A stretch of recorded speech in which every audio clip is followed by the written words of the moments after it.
independente de esse plano levar você à morte ou a uma extrema alegria, independente das circunstâncias, o plano de Deus sempre traz extrema felicidade. Veja o exemplo do Senhor Jesus Cristo, o nosso mestre, nosso Deus. Ele foi escolhido por Deus, era plano de Deus, ele ia morrer na cruz do Calvário. Foi difícil? Certamente. Lemos isso nos evangelhos, o quanto Jesus sofreu, principalmente ali no jardim do Getsemane, orando para ter condição de ser pregado na cruz. Mas por que ele fez? Porque ele sabia que a vontade de Deus ela era perfeita, porque ele também era Deus, não é verdade? E ele cumpriu a vontade do Senhor para nos livrar da condenação dos nossos pecados, e isso trouxe grande alegria, satisfação, realização ao Senhor Jesus Cristo por ter morrido numa cruz pelos nossos pecados. Mente do homem, o que é bom é o que não dói, é o que não traz tristeza, é o que é fácil, é o que gera conforto. Isso é a mente do homem. A mente de Deus, o que é bom é o que gera glória a Deus. Isso pode ser algo muitas vezes difícil para nós, ou algo muito bom para nós, mas independente disso, da circunstância, do que haveremos de passar, a glória de Deus tem que estar em primeiro lugar. E é isso que vai medir aqueles que são adultos na fé do Senhor Jesus Cristo. São estes que perseveram até o fim. E é isso que diz esse texto de Hebreus 6, do 1 ao 12, trata disso. Os salvos em Cristo, eles perseveram até o fim.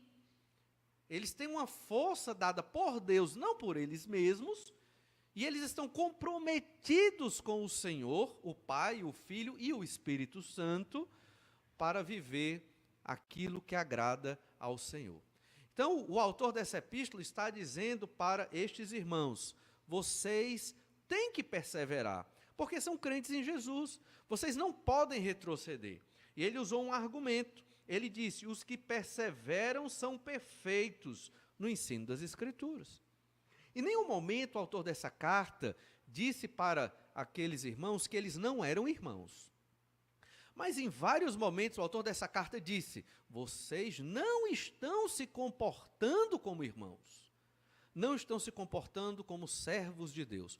Aí o primeiro ensino é esse, que nós já vimos: os que perseveram são perfeitos no ensino da Escritura. E aí nós lemos Hebreus 6, verso 1, 2 e 3. Olha o que diz aí: por isso, pondo de parte os princípios elementares da doutrina de Cristo, deixemo-nos levar para o que é perfeito. Mesma palavra que se refere ao que é adulto ali, o perfeito novamente. Não lançando de novo a base do arrependimento, de obras mortas e da fé em Deus, o ensino de batismos, da imposição de mãos, da ressurreição dos mortos e do juízo eterno. Isso faremos se Deus permitir. Então, deixemos esse ensino básico, que está até sendo misturado na cabeça desses irmãos com o judaísmo, deixemos de lado, vamos para o ensino mais excelente, para um ensino que reflete a maturidade. Em outro momento, a gente volta e revisa isso que vocês estão meio com dúvida, ou talvez até se desviando desses ensinos. Vamos agora para o ensino mais excelente. E ele vai tratar desse ensino a partir do verso 4. Os que perseveram são perfeitos no ensino das Escrituras. Temos que ser perfeitos no ensino das Escrituras. Todo crente que se afadiga na leitura, não uma leitura superficial, mas uma leitura para entender o texto bíblico e para viver na prática o texto bíblico, esse crente ele se torna adulto, ele se torna maduro. Pecador? Sim, pecador. Vai errar? Sim, vai errar. Mas adulto, maduro, que entende a Escritura e que entende o que é ser um crente no Senhor Jesus Cristo. Isso é fundamental. Então você faz aí uma conta na sua cabeça. O tempo que você se converteu até hoje, o que você sabe da Escritura, da Palavra de Deus? Estou falando só de livros decorados, versículos decorados, essas coisas básicas, não. Estou falando do entendimento do texto bíblico. E aí você precisa dizer para ninguém, você reflete na sua vida e se chegar à conclusão, precisa estudar mais, use tudo que a sua igreja lhe oferece para você estudar a palavra de Deus. Não, estou entendendo bem a Bíblia, mas obviamente preciso aprender mais, use o que a sua igreja oferece e que outros mecanismos, meios, tenha disponível para você estudar mais e se aprimorar no ensino da palavra, até estar pronto para discipular alguém, para pregar o evangelho, para dar aulas na escola dominical, para abrir um grupo de estudo bíblico, um grupo de estudo, um grupo satélite na sua casa, né, evangelizar seus vizinhos, evangelizar aqueles da sua empresa, do seu trabalho, ou seja, você vai realmente contagiar as pessoas com a palavra de Deus. Por quê? Para a glória de Deus. Por quê? Porque a palavra de Deus é vida, você vai abrir a porta do reino de Deus para as pessoas quando você ensina a Escritura. E, dentro do nosso contexto específico aqui, quando vier a turbulência, que vem, certamente vem, você vai estar firme no Senhor Jesus Cristo. E mesmo na dificuldade, você vai continuar firme no Senhor Jesus, você vai superar as tribulações firme. Jesus nunca disse, nem prometeu que nós não passaríamos por dificuldade. Se você ouvir alguma mensagem, ou for em alguma igreja que ensine isso, que Jesus promete que você não vai passar por dificuldade ou tribulação aqui, está errado. Saiba, está errado. Né? Nós vamos passar por perseguições, por dificuldades, por tribulações, sim, e permitidas por Deus. Mas por quê? Olha, não sei responder especificamente. Cada um individualmente talvez o saiba. Mas a resposta que nós podemos dar é para a glória de Deus. Como tantos servos de Deus passaram por tribulações, por dificuldades, para a glória de Deus. Deus quis assim, e Ele sabe certamente o que é o melhor. O segundo ensino que nós vimos é que os que perseveram não caem da fé. E isso aí foi um pouco mais complicado. Os que perseveram não caem da fé. Lembre-se disso, você é crente no Senhor Jesus, ninguém pode tirar a sua salvação, ninguém pode lhe afastar de Deus. O amor de Deus por nós, que nos une, ele é sobrenatural, ele não é humano. Eu amar a Jesus e estar firme com Jesus não depende de mim. Dependeu de Deus vir até mim e transformar meu coração como o seu também, você que creu no Senhor Jesus Cristo. Então você está ligado por uma aliança que Deus fez, não que você fez, mas que Deus fez com você, de modo que transformou seu coração e a sua vida. Você que é crente em Jesus, jamais cairá da fé. É impossível, entende? É impossível um crente afastar-se do Senhor Jesus Cristo. E é o que nós vimos em Hebreus capítulo 6, do verso 4 ao 6, revisando. É impossível, pois, que aqueles que uma vez foram iluminados e provaram o dom celestial e se tornaram participantes do Espírito Santo e provaram a boa palavra de Deus e os poderes do mundo vindouro e caíram, sim, é impossível outra vez renová-los para arrependimento, visto que de novo estão crucificando para si mesmos o Filho de Deus e expondo-o à ignomínia. Então perceba que aqui há uma descrição das características daqueles que são os receptores dessa epístola. E essa descrição mostra que eles são crentes no Senhor Jesus Cristo. Provaram a boa palavra de Deus. Provar é experimentar, é o mesmo vocábulo usado aqui para uma comida que você ingere, uma bebida que você bebe, obviamente. Então, quando você come, bebe, você provou, foi para o seu estômago. Então, quando você provou a boa palavra de Deus, significa que você ouviu, aceitou, creu e ela produziu conversão na sua vida. A outra característica é que provaram os poderes do mundo vindouro. O mundo vindouro se refere à eternidade. Nós já vivemos a eternidade hoje, porque cremos no Senhor Jesus Cristo. Então, provaram, experimentaram, né, os poderes do mundo vindouro. Eu pulei outras 3 características, né? Deixa eu voltar aqui. Os que uma vez foram iluminados. Iluminado se refere àquele que recebeu luz de Deus. No caso, não é uma luz qualquer, mas se refere à conversão. provaram o dom celestial, a conversão em si, já está falando, um presente que veio dos céus. E provaram, então, a boa palavra, os poderes do mundo vindouro, então, e se tornaram participantes do Espírito Santo. É muito forte aqui, participantes. Participantes quer dizer sócio, colaborador do Espírito Santo. Uma pessoa não crente, que não creu no Senhor Jesus Cristo, como seu único Senhor e Salvador, ele não poderia receber estas qualificações. Não teria como. Ou seja, o autor da Epístola aos Hebreus está falando de crentes e está dando um exemplo para aqueles crentes a quem ele está se referindo ali. Isso significa que crentes salvos, transformados pelo poder de Deus, são o objeto, o alvo do contexto aqui. O problema grande desse texto é o verso 6, quando diz assim, e caíram. Mas como pode? Se eles eram iluminados, provaram o dom celestial, a boa palavra de Deus, coparticipantes, sócios ali do Espírito Santo, na obra de Deus, como eles podem cair? Eles caíram, é o que ele está dizendo. Sim, é impossível outra vez renová-los para arrependimento. E arrependimento aqui, entenda, arrependimento de pecados, ou seja, o que gera conversão. O que é uma conversão? Arrependimento mais fé. Eu me arrependo dos meus pecados, reconheço que sou pecador e que por mim mesmo não tenho condição de buscar a Deus, e creio que o Senhor Jesus pode me livrar da condenação desses pecados. Arrependimento em fé, e fé é igual a conversão. Então, quando ele diz, é impossível renová-los para o arrependimento. Por quê? Um crente que se esfria e que se afasta, ele não pode orar, pedir perdão e voltar? Pode. Mas não é isso que está sendo dito aqui. Entende? Não é isso que está sendo dito aqui.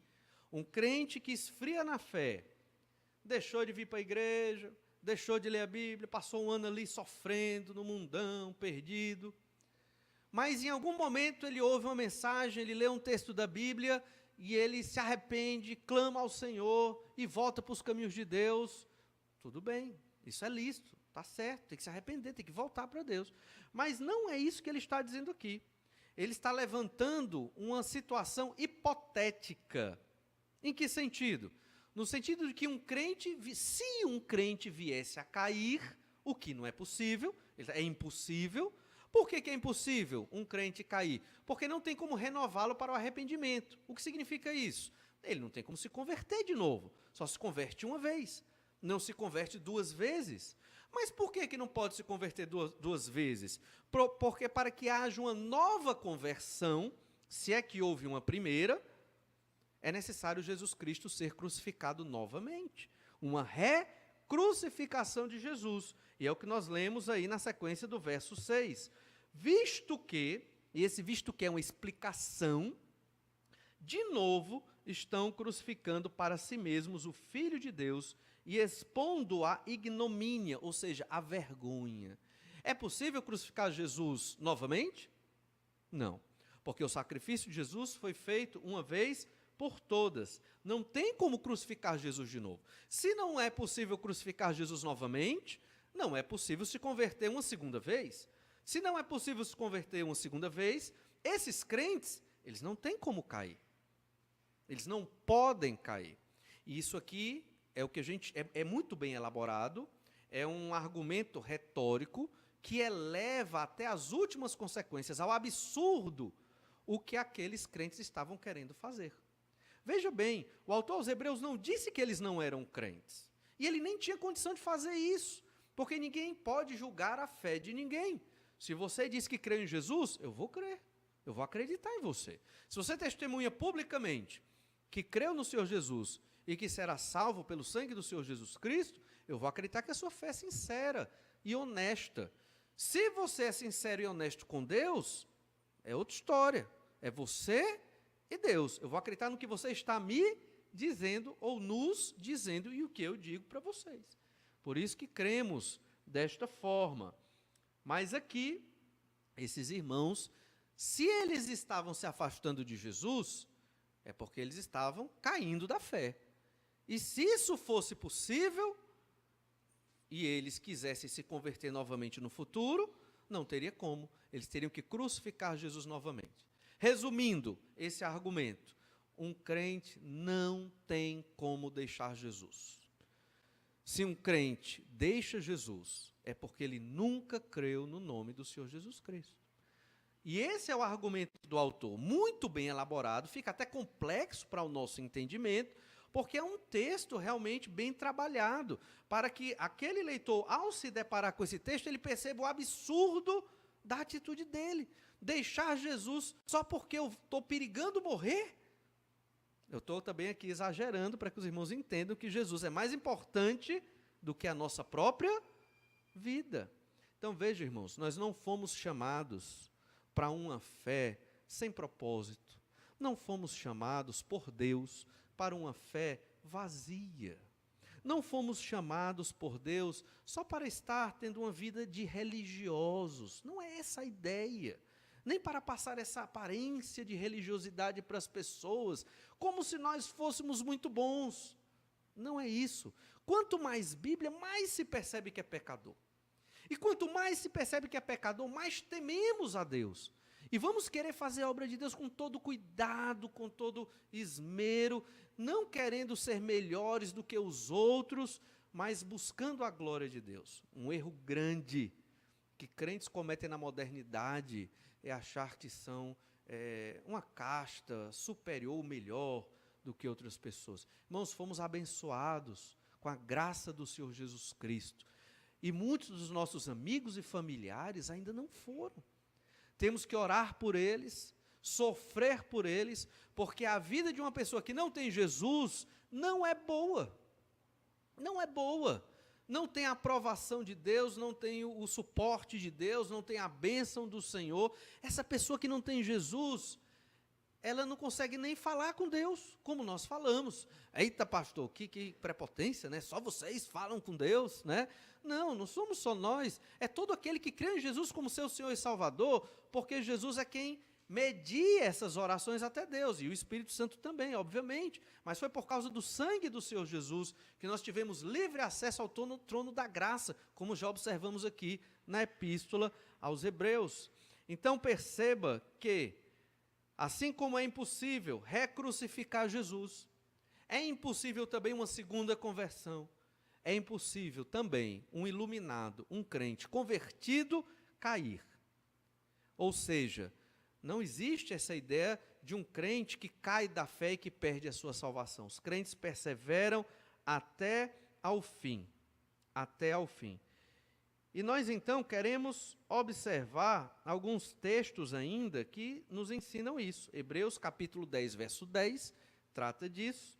Hebreus 10, verso 10, nós vimos bem rápido na última vez, e diz assim: nessa vontade, Hebreus 10, 10, é que temos sido santificados mediante a oferta do corpo de Jesus Cristo uma vez por todas. É uma vez por todas. Jesus não precisa morrer outras vezes, nem tem como, isso é impossível. E lembre-se, né, um dos grandes problemas da religião romana moderna, chamada catolicismo romano, é esse. Né, se você tem dúvidas, pergunte a qualquer padre o significado de uma missa, se não é uma recrucificação de Jesus.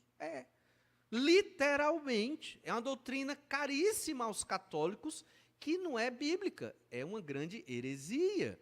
É que no momento da Eucaristia, Jesus ele é sacrificado novamente pelo perdão dos pecados.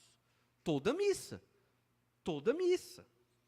Totalmente diferente do que a Epístola aos Hebreus ensina.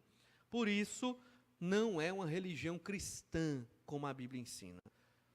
É uma deturpação grave e grande do fundamento do cristianismo, que é o fato de Jesus, uma vez por todas, ter morrido numa cruz pelos nossos pecados. Isso é suficiente, basta você orar. Se você não crê no Senhor Jesus Cristo ainda, ore, confesse seu pecado ao Senhor Jesus e clame para que Ele lhe perdoe e seja o seu Senhor e Salvador. e a Bíblia diz que você será salvo. Lá em Hebreus, capítulo 10 ainda, olha o verso 29, Hebreus 10, 29. E diz assim: de quanto mais severo castigo julgais vós será considerado digno aquele que calcou aos pés o Filho de Deus e profanou o sangue da aliança, com o qual foi santificado, e ultrajou o Espírito da graça. Uma pessoa que é salva pelo sangue do Senhor Jesus Cristo e profana o sangue dessa aliança. O que é profanar o sangue desta aliança? É rejeitar Jesus. É dizer que Jesus não é mais importante, ou é viver como se Jesus não fosse a pessoa mais importante da sua vida. Então de quanto mais severo castigo julgais, vós será considerado digno. Então, há um castigo enorme para aqueles que desprezam o sangue precioso de Jesus, que fez esta aliança. O que é uma aliança? É um pacto, é um acordo, é um contrato. Você já assinou contrato? Dá medo de assinar contrato, não dá? Você vai assinar um contrato no financiamento de uma casa. É 30 anos pagando uma parcela que, se você não pagar, você perde tudo que você investiu. E ainda talvez fique devendo de alguma forma, não é verdade? Então, quando você vai assinar aquele acordo, você, talvez alguns jovens, o que não deveria acontecer, tenham medo de assinar o acordo do casamento.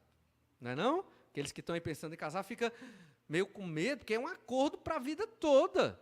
Né? Obviamente que não é o papel que é o acordo, mas aquele documento simboliza a união entre você e aquela mulher. Você está assinando este compromisso, não é verdade? Diante de Deus, primeiramente.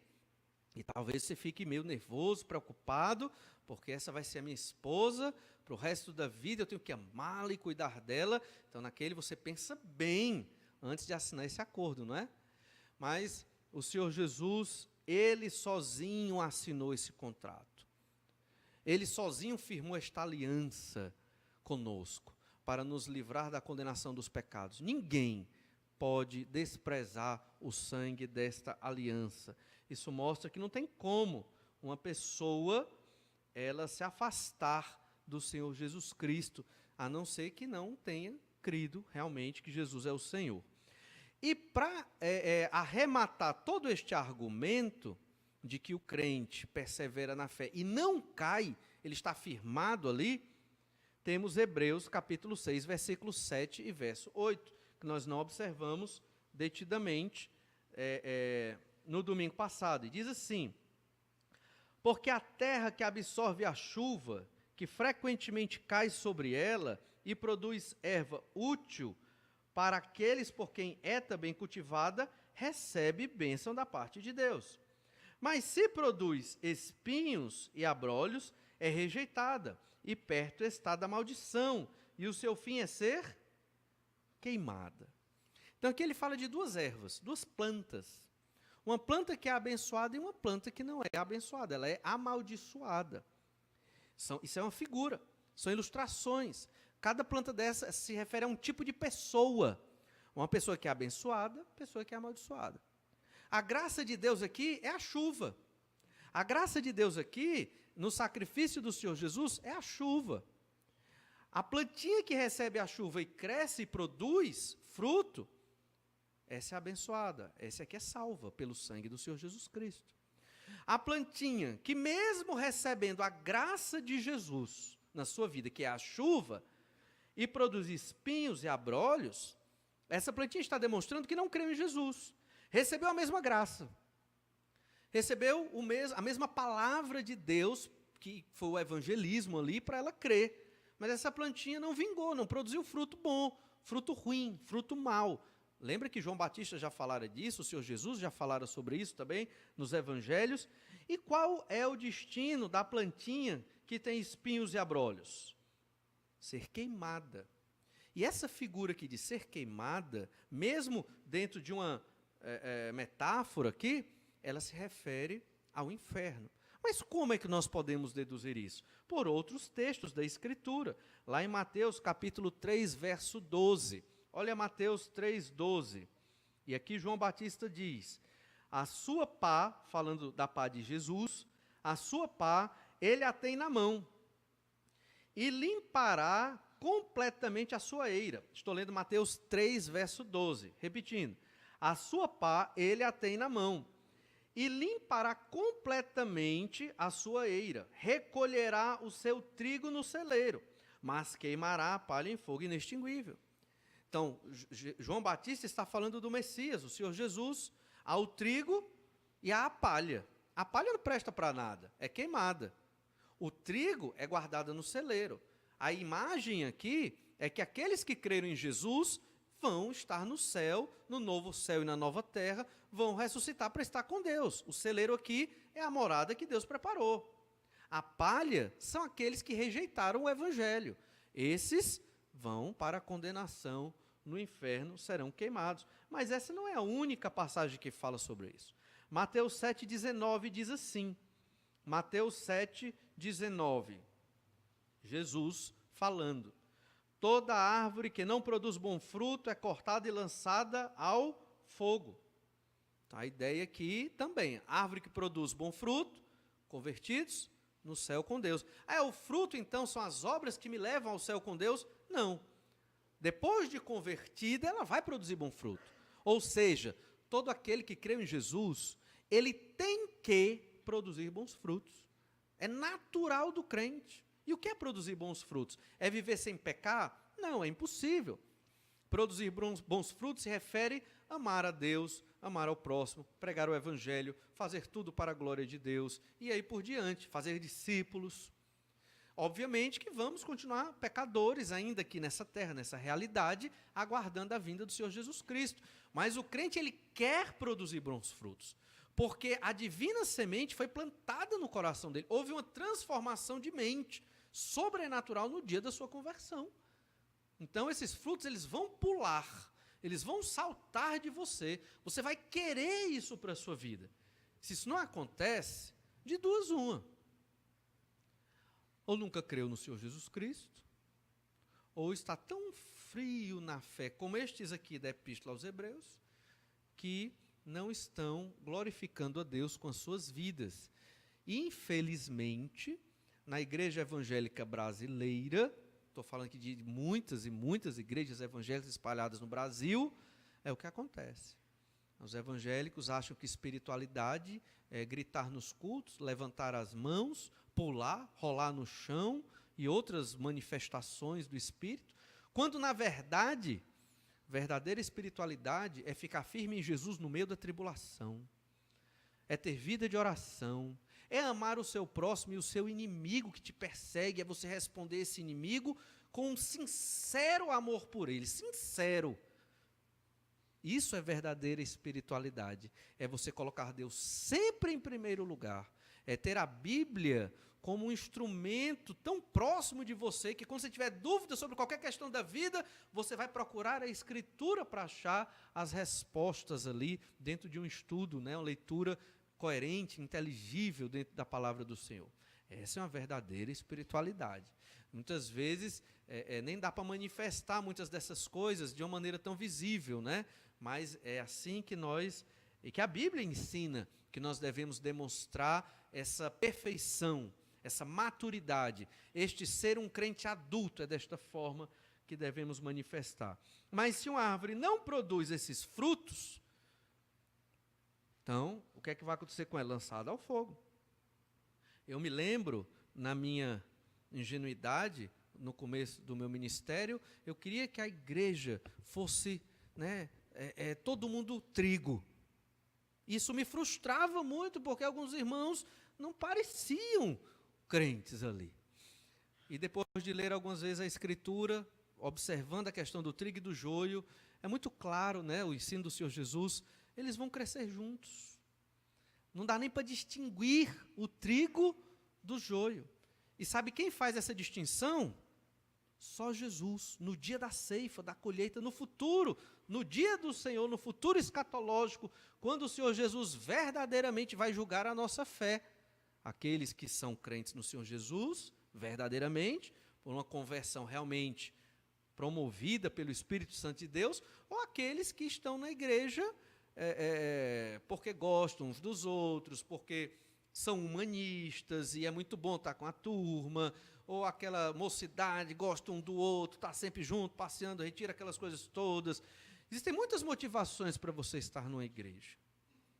Eu nem falei da questão do rapaz que está atrás da moça, a moça do rapaz, né? Nem falei dessa questão, mas acontece.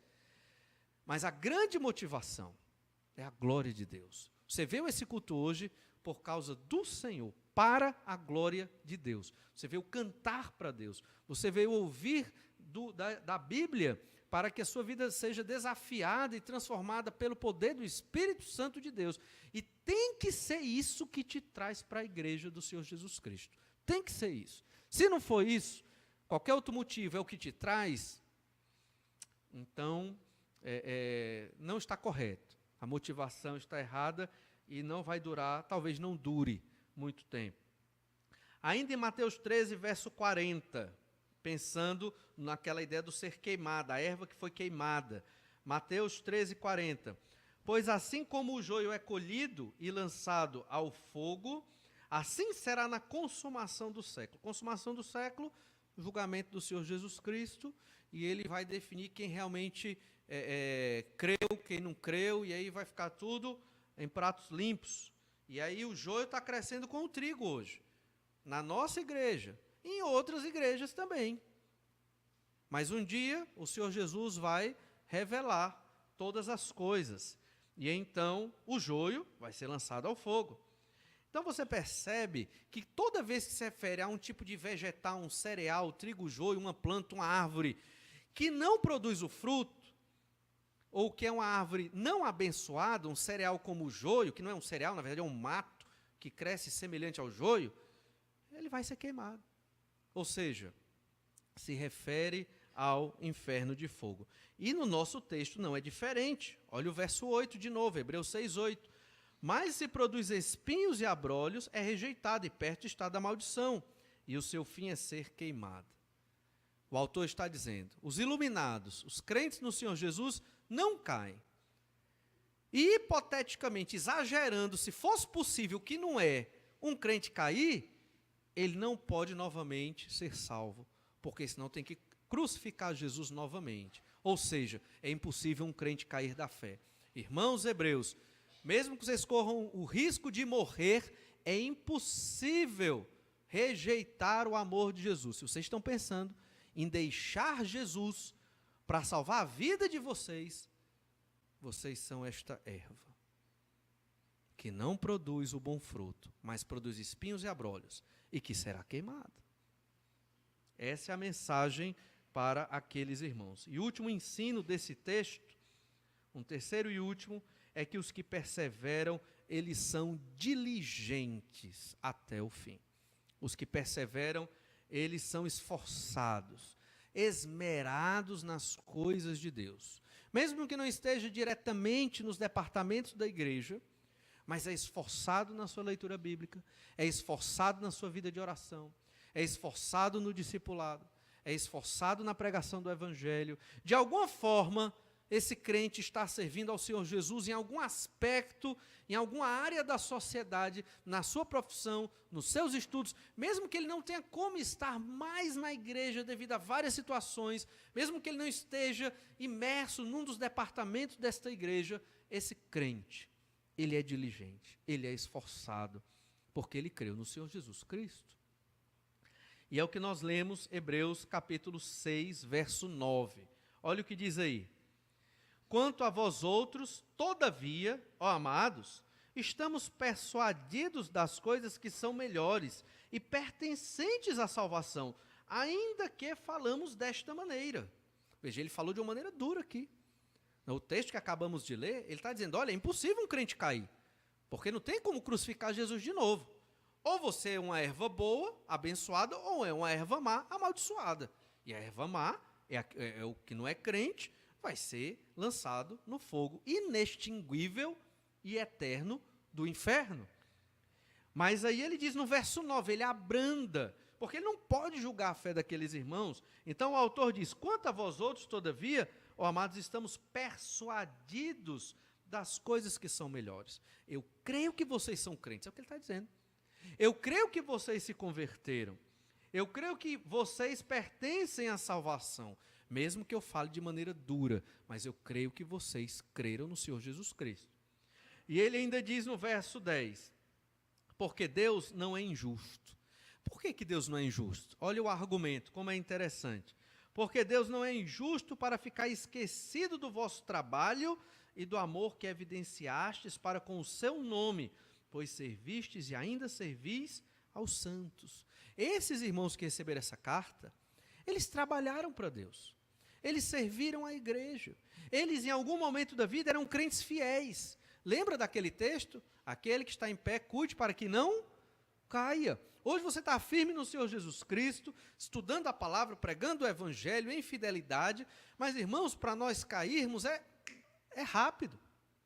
Basta deixar de olhar para Jesus e olhar para as pessoas e olhar para as coisas desse mundo e focar ou muito no trabalho, ou muito nos estudos, ou muito em qualquer coisa dessa realidade, esquecemos de Jesus. Para que serve a igreja? Jesus instituiu a igreja por isso, porque ele sabe que nós nos desfocamos de Deus com muita facilidade, muita facilidade.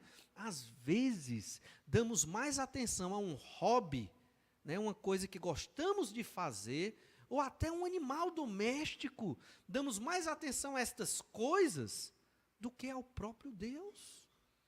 Já pensou que absurdo? Pense nisso. O quanto você se dedica ao Senhor, seu Deus. Deus não precisa de você. É você e eu que precisamos do Senhor. Mas Ele quer que nós o amemos e nos dediquemos a Ele. Como está se dedicando ao Senhor? Qual é a sua devoção a Deus? É só no domingo? E durante a semana? E na sua leitura bíblica? Na sua contrição, no momento de oração? Isso existe? É prática? Está em você? Ainda não. Por isso que talvez você não esteja tão ligado a Deus, amando tanto o Senhor, e com tanta vontade de pregar a palavra de Deus, porque você não está se ligando. Deus está aí, de braços abertos, esperando que nós aproveitemos tudo que Ele tem para nos oferecer. Nós aqui, muitas vezes, desfocamos de Deus e olhamos para outras áreas. Para isso serve a igreja. A igreja serve para nos motivarmos uns aos outros, para buscar a Deus, para estar orando um pelo outro. Tiver um irmão estiver fraco, você não chegue perto desse irmão como um juiz. Não faça isso.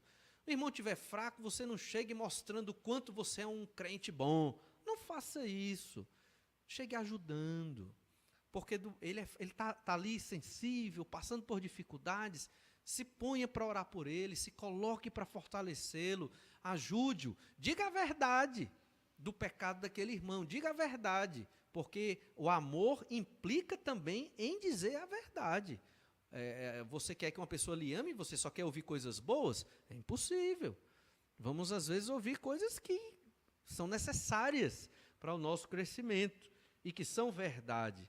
E devemos aprender a conviver com isso, porque isso também é amor. Então, em Hebreus 6:10, nós percebemos que esses irmãos trabalhavam, amavam a Deus, serviam. Deus não é injusto, porque esses irmãos se esmeraram na igreja e no meio de perseguição. Só que chegou um ponto que eles cansaram. Talvez, eles deixaram de olhar para Cristo. Por isso que o capítulo 11 é cheio de modelos de homens de Deus que olharam para o Senhor, para que eles percebessem que para onde eles têm que voltar? Eu tenho que voltar para o modelo, é Jesus, o autor e consumador da fé. Se eu for olhar o exemplo do Valnei, você vai se decepcionar, porque eu sou imperfeito, eu vou ter falhas. Se você espera que eu não tenha, que pena. Você vai se frustrar, porque eu tenho, não é verdade? Então não nutre essa expectativa. Agora, o Senhor Jesus, Ele não tem falhas. Ele é perfeito, e Ele é o nosso modelo. É a Ele a quem devemos olhar. E o verso 11 e 12 diz assim: desejamos, porém, continue cada um de vós, mostrando até ao fim a mesma diligência para a plena certeza da esperança, para que não vos torneis indolentes, mas imitadores daqueles que pela fé e pela longanimidade herdam as promessas. Duas palavras aqui que são antônimas, opostas, é o diligente e o indolente. O diligente é o aplicado, é o crente que se esforça, né? É aquele que, mesmo na chuva, na tempestade, ou mesmo com a distância, ou mesmo com várias situações complicadoras, mas ele está lá servindo ao Senhor Jesus Cristo. Ele é diligente, não por causa do pastor, dos pastores da igreja, não por causa da igreja em si, mas por causa do Senhor Jesus Cristo. Por causa da glória de Deus. Ele se esforça. Ele não é indolente. O indolente é o descansado. É o infantil na fé. É aquele irmão que tem que ser empurrado, né, para as coisas da obra de Deus. Não queira ser assim. Isso não gera glória a Deus. Se ainda é, busque ao Senhor, peça perdão. Ah, mas pastor, eu sou tão fraco. Irmãos, todos nós somos fracos. Todos. É a graça de Deus que nos sustenta. A única coisa que você tem que fazer é querer. Querer. Se você quer, você vai, crescer na fé do Senhor Jesus Cristo, ficar mais parecido com Jesus, glorificar a Deus com a sua vida. Se você não quer, não tem pastor que dê jeito, né? Não tem ninguém que resolva esse problema. É necessário você querer e o Senhor certamente te fortalecerá. Ainda dentro desses 2 versículos, você vai ter que escolher diligente ou indolente. E o objetivo aqui é continue cada um mostrando até o fim. O crente no Senhor Jesus, ele tem uma característica. E lembra que o tema desses versículos, do 1 ao 12, é que o salvo em Cristo, ele persevera até o fim. O crente, ele é constante. Ele pode até dar uma variadazinha, né? Mas tem uma onda de rádio, né? Ou ondas, elas alto e baixo. Quem estuda física sabe mais disso. E essas ondas, elas vão diminuindo, os vales, e aí vai ficando bem menor a incidência dos vales, dos altos e baixos. O crente, ele é constante, ele persevera até o fim. E olha, é o Espírito Santo de Deus que sustenta a igreja do Senhor Jesus. E ele levanta homens e mulheres constantes. Que uma hora serve e outra hora some. Como? Né? Fica difícil. E é isso que ele está dizendo. Sejam constantes no serviço, no trabalho. Não deixem a igreja de Jesus, porque vocês estão sendo perseguidos. E veja, irmãos, o problema desses irmãos aqui da epístola é o risco de morte. Não é o nosso problema. Qual é o nosso problema? Nosso problema é outro. Pode ser o cansaço da semana, né? Nosso problema pode ser outro, mas não chega nem perto do problema desses irmãos. Ou seja, nós podemos ser crentes mais atuantes, constantes, firmes. Se você não consegue, ore. Coloque isso como um grande motivo de oração. Senhor, eu quero te servir mais para a honra e glória do teu nome. Eu sou limitado nisso e naquilo. Mas, Senhor, me dá forças, capacidade do teu Espírito para que eu consiga. E eu estou pronto para servir ao Senhor. Faça essa oração na sua semana, na sua vida, e o Senhor vai te honrar certamente. E então diz o verso 12, esses que são diligentes têm plena certeza da esperança se refere à salvação consumada, e o verso 12, para que não vos torneis indolentes, mas imitadores daqueles que pela fé e pela longanimidade herdam as promessas. Ele está falando de quem? Imitar quem? Jesus, primeiramente, mas o Senhor Jesus, ele é o alvo das promessas. Aí a gente vai em breve estudar o capítulo 11. Aqui ele já está apontando para o capítulo 11. Aqueles que aguardaram a promessa e não viram ela chegar. Estavam aguardando a chegada do Messias, do Salvador, e morreram antes. Quem, por exemplo? Abraão, Moisés, Abel, todos estes que são alistados ali no capítulo 11, que nós conhecemos muito bem. É desses aqui que ele está falando. Olha, não seja indolente. Siga, imite estes homens pecadores, mas que se doaram para servir ao Senhor. E aí nós temos um mundo de reflexão das coisas de Deus. Por exemplo, Moisés, grande servo de Deus, diz lá no capítulo 11 que ele rejeitou os tesouros do Egito, ele se tornou praticamente um príncipe no Egito, ele até poderia ser um faraó. Não estou dizendo que ele era o candidato principal, mas Poderia até ser um faraó, mas ele rejeitou tudo isso para servir ao Senhor. Foi fácil para Moisés? Não. Quando Deus chamou Moisés lá na sarça ardente, Moisés deu logo de cara 5 desculpas para Deus, para mostrar que ele não era habilitado. Mas o que é que Deus diz? Eu quero é você, vá. E ele foi. E ele teve sucesso em boa parte da sua empreitada, mas cometeu falhas, errou, mas no geral, ele se dedicou à vontade do Senhor. Da mesma forma será conosco. Vamos falhar? Não duvido, irmãos. Somos pecadores. Mas o importante é que durante toda a sua vida, o saldo seja mais positivo do que negativo. Não para a salvação, não estou falando de salvação, mas para a glória de Deus. É que você use a sua juventude, você não é jovem, tem energia, use a sua energia para a glória de Deus. Pregue o evangelho, distribua folhetos, né? Sirva ao Senhor nesta igreja, nos ministérios desta igreja. Use a sua juventude, sua inteligência para... Você tem energia, você tem força. Em breve você não vai estar com tanta força, vai ser mais difícil. Você vai querer ir, o corpo talvez não deixe. Use hoje essa juventude que você tem para a glória de Deus. E você, adulto, senhor, senhora, use a sua experiência, né? Aos aposentados que podem, né, usem o seu tempo para a glória de Deus, servindo ao Senhor de alguma forma. Todos nós temos com o que servir ao Senhor, né, para a honra e glória de Deus, e o Senhor vai colocar isso no nosso coração. Irmãos, os salvos em Cristo perseveram na fé. Esses que perseveram são perfeitos, maduros. Estes que perseveram não caem. O crente está firme, porque essa firmeza não vem dele, é obra do Senhor. Os que perseveram são diligentes até ao fim. Eles são aplicados na obra do Senhor. O que adianta ser tão aplicado em tantas áreas da nossa vida e não sermos aplicados nas coisas de Deus? Não é verdade?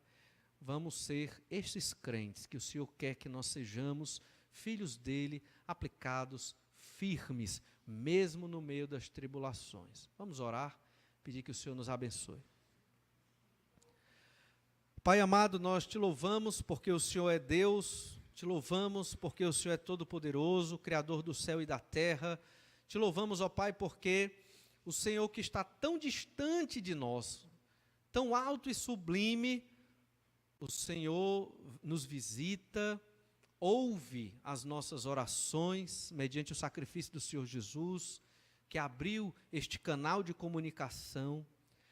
O Senhor, ó Pai, mesmo sendo tão grande, se preocupa com seres tão pequenos como nós. Sabemos, ó Pai, que é o Senhor que nos sustenta na fé em Ti, porque o pecado arruinou as nossas vidas e este mundo, arruinou completamente. E o que sofremos e o que este mundo padece em todos os sentidos é por causa do pecado e da morte que entrou. Não era da Tua criação, nem o pecado e nem a morte. Mas te louvamos, ó Pai, porque o Senhor nos livrou tanto do pecado como da morte através do sacrifício do Senhor Jesus e nos deu forças para perseverarmos até o fim. Pai amado, talvez muitos de nós não percebamos o tamanho do poder que o Senhor coloca à nossa disposição. Talvez por falta de fé, ou talvez até por falta de leitura da Bíblia.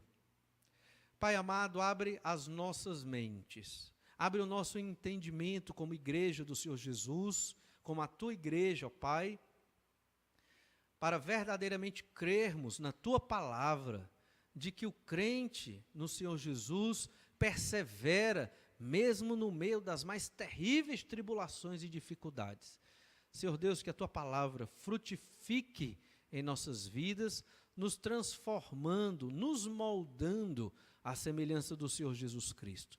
Que aqui não seja somente um discurso vazio, mas que a Tua palavra produza vida, para que nós venhamos a perseverar firmes até o último dia, diligentes, perfeitos e maduros, ó Pai, naquilo que o Senhor deu para nós, a Tua igreja, a glória do Teu nome, para testemunharmos neste mundo e trazermos, ó Pai, aqueles que o Senhor chamou para fazer parte do Teu povo. Pedimos que o Senhor nos dê esta bênção. No nome do Senhor Jesus é que oramos. Amém. Medite, irmão, um pouco nesse momento de oração silenciosa. E depois dessa oração estamos assim despedidos. Que Deus abençoe a todos.